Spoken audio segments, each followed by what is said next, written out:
Hello， 各位观众，欢迎回到频道，我是谢佳杰。今天这一集呢，我们人正在新竹这边的山上人家的这个露营地。那今天呢，我们找到了几位的英文老师，让我们等一下会透过英文的访谈呢，来询问他们一些有关于他们教学生涯中的问题。那相信镜头前的观众，你们一定也非常的想知道，所以一起继续看下去，让我们一起见证，让我们一起知道英文老师是如何教学的。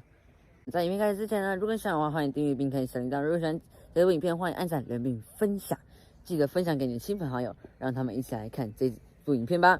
那我们废话不多说，影片开始。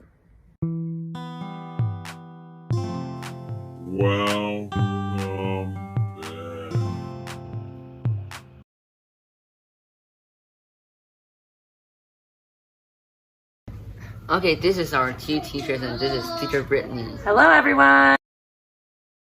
This is Tr.Ambreen. Hi.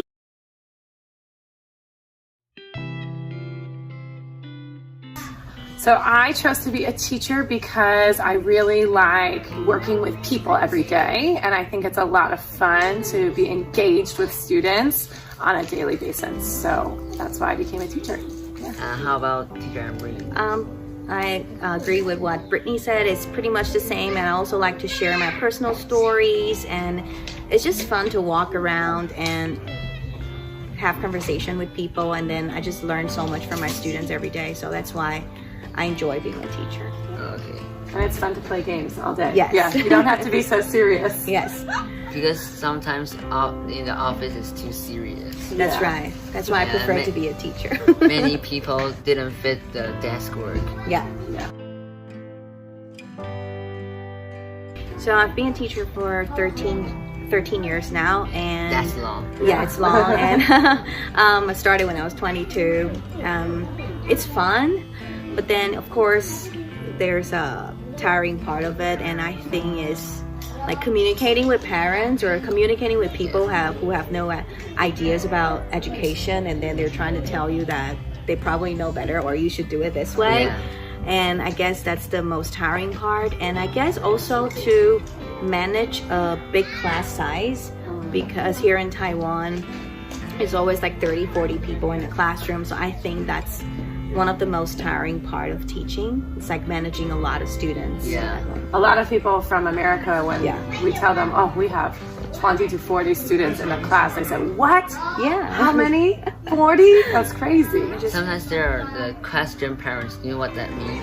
Yeah. They think they are the teachers. Yeah.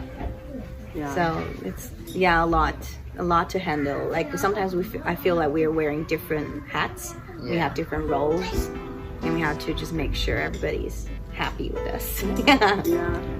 And then, so I've been teaching for 10 years now in Taiwan, and I think managing the students' energy level can be quite challenging and tiring, whether you teach very young students to maybe junior high school students. You have to figure out what kind of teacher do you walk into the classroom. If you're teaching very young students, you need to have lots of energy, but then maybe you walk into the next classroom and you need to adjust your energy and your teaching style to fit the type of students that you're teaching. Like, so that's right. That can be quite difficult. Jumping from kindergarten to 6th graders. Yeah, it's really hard, because sometimes I'm so pumped up and I have lots of energy in my classroom that I walk into the 6th graders and they look at me like I'm crazy. Yeah. Yeah, we have to be so flexible. Yeah. Okay, so I think in my classroom, I like everybody to know what are the expectations for the class, not just the teacher telling the students, oh, these are the rules. I think the students should also have a part in making the expectations or rules for the class, and as long as everybody is following those expectations, then we can have a lot of fun. So I like to have really fun, exciting classes, but everybody kind of needs to have their part in the class to make sure that it runs smoothly. Because if people aren't following the rules or expectations, then we won't have any time to have fun and do things that everybody wants to do. So I think for me, that's kind of my teaching philosophy, is we all make rules and expectations together and we have fun. and we also respect each other and appreciate each other's how unique and how different we are, because I think we're all special. So I think that's one of the culture that I want to build in my classroom. It's like respect each other and appreciate and just understand that we have different needs, and just try to acknowledge that and just be a part of it. And we are all a family, and then it's a big community. Yeah, so pretty much resonate Many with what people Brittany said said. Yeah. School is your second home. Yeah, I think so. I think whenever I've started with like a first grade class and I've taken them up through sixth grade, I always think, I'm not just teaching whatever the subject is, maybe for example English, but I'm also teaching them how to be good people and good students and good friends and good people in the community. And I always, focus on that part. So we're learning this subject, but we're also learning how to be people. That's because they're growing up. So I think So that's important. really important. Yeah, to fit in a society and try to know that, this is how everybody works, and we have to just respect each other. Teamwork. Yes. That's how the teacher respect you, you have to respect it back. That's right. Yes.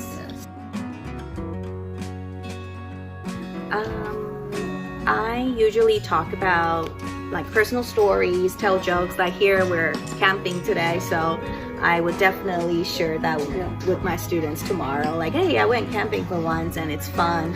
So I guess by interacting, telling jokes, talking about personal stories, and just something that they're interested in, just try to relate to them. I think that's one way how I interact with them. And also just giving them what they want, respecting their choices. Yeah, I try to build a relationship with the students from day one. And like Tr.Ambreen said, just maybe, after the weekend, I'll talk about what did we do for the weekend. So you start to learn about your students, and they also learn about you. It's not just a one-way street. So you kind of build that relationship, and it makes it easier to interact with each other. And then besides that, just playing games, younger kids getting on their level and just having fun. Just talking about how they should learn, like classroom management is the key, because you have to set your norms, procedures so well that the whole classroom can function, and then you will feel that you are you're part of it, and then you're running a smooth classroom.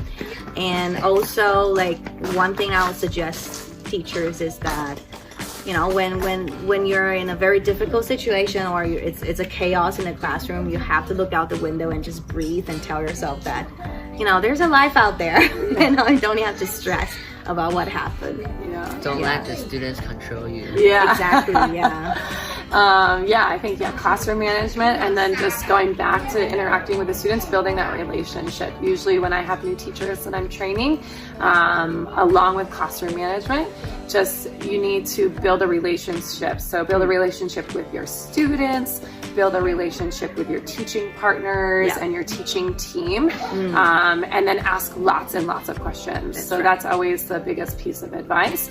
And then of course, planning, you always need to be prepared, but understanding classroom management and building relationships, I think, are the top two things. The most important. That's right. And then when things happen, try not to react to it, try to redirect and see what else you can do, try just to ease the tension.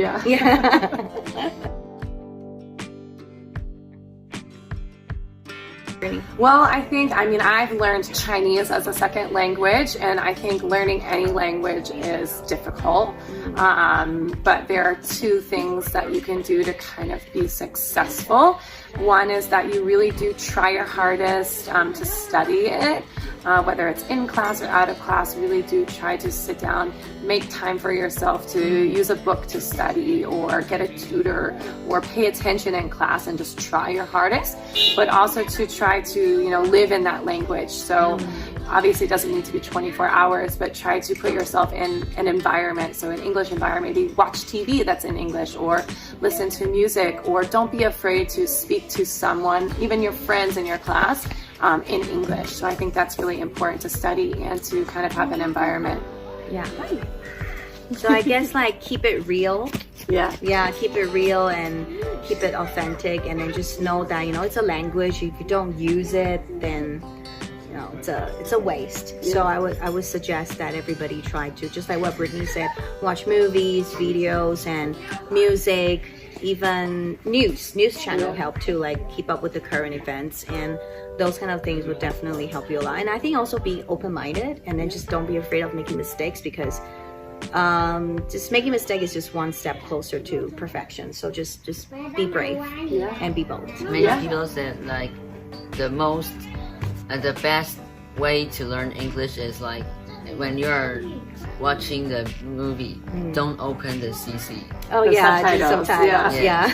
You can watch it the first time without titles, and the second one open the subtitles. And then you can know what they are talking about. Yeah. That's sometimes I find that when I watch the Chinese TV shows, the TV shows in Chinese, I always feel like, oh, I learned so much more. That's right. Because or else we'll just be reading the subtitle instead of really interacting with what's going on the show. Like sometimes if I open the subtitle with the English video, and I'll see the Chinese subtitles and not listening about the English. That's right. Yeah. Good point. Yeah. Okay, that's it. Yeah. I mean, thanks for having us, and it's a good chat. Yeah. We haven't been thinking about these questions for some time, so it's good. OK， 今天拜拜。Everybody 加油！OK， 那今天影片就到这里结束啦。希望你们可以从中获得一些帮助，知道英文老师是如何在台湾教书的。如果你喜欢我的话，欢迎订阅并开启小铃铛，这样可以收到所有影片的通知。如果你喜欢这部影片，欢迎按赞、留言并分享给你的亲朋好友。那我们就下部影片见，拜拜。